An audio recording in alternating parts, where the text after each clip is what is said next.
రష్మి గౌడ గురించి సాంగ్ పాడాడు కదా. ఏ లవ్ రొమాంటిక్ సాంగ్, మామూలు సాంగ్ కాదు, మామూలుగా లేదు సామె. ఆ బత్తాయి మీద ఈ బత్తాయికి మనసు పడింది ఖచ్చితంగా. ఆ బత్తాయిని ఏదో చేస్తాడు ఇటు బిగ్ బాస్ హౌస్ నుంచి బయటకు వచ్చే లోపు. అప్పుడు దాకా లేచి అనుకున్న వ్యక్తి లవర్ బాయ్ అయిపోతున్నాడు కదా. మామూలుగా కాదు, యాక్చువల్గా ఆ సాంగ్ కూడా డెడికేట్ చేశాడు. అమ్మో యశ్మి ఒరే నా కర్మరా బాబు ఏంట్రా నన్ను వదులుకున్నావు అంటుంది. నిన్నేమైనా వదిలేదు అన్నాడు. అందమైన ప్రేమరా నీ చేయి తగిలితే సత్తురేకి కూడా. అబ్బా ఏం రొమాంటిక్ యాంగిల్ అసలు. చూస్తుంటే మణికంటేనా ఈడి పిల్ల బచ్చగాడు మొన్నటిదాకా అమాయకుడిలాగా ఉండేవాడు, ఈడికేనా ఎన్ని తెలివితేటలో ఇంత రొమాంటిక్ యాంగిల్ వచ్చింది అనిపించింది నాకైతే. మసాజు మర్చిపోయా, థాయ్ మసాజ్ వెనకాల మెడ మీద మసాజ్ చేయించుకున్నాడు అప్పటి నుంచి కూడా. అగరా ఇప్పుడు అందరు ఫాదర్ల గురించి కొన్ని వీడియోలు అవి వచ్చినాయి, ఫొటోస్ పెట్టి చేశారు కదా. నీకు ఏ ఫాదర్ గురించి నువ్వు ఎమోషనల్ అయ్యావు?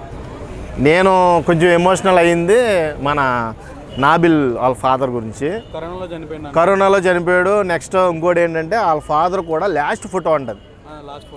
అట్ ద సేమ్ రీజను మన పృథ్వీకి కూడా ఉంది, కానీ పృథ్వీ కన్విన్స్ అవ్వాల. మన నాబిల్ది అయితే అయింది, మంచిగా అయింది. మామూలుగా చూసేవాళ్ళకి కూడా కనెక్ట్ అయ్యారు. అతను ఫేర్గా అడిగాడు, నాకు ఇవ్వాలనుకుంటే ఇవ్వండి లేకపోతే ఐ సెలెక్టెడ్ పృథ్వీ అని ఆయనే చెప్పాడు. కానీ జెన్యున్గా ఆలోచిస్తే కరెక్ట్ డెసిషన్ తీసుకున్నారు అందరూ కూడా. నాబిల్ చాలా ఎమోషనల్ అయ్యాడు. ఆ ఎమోషనల్ టచ్ అందరికి కూడా కనెక్ట్ అయింది. బాగుంది, చాలా బాగుంది.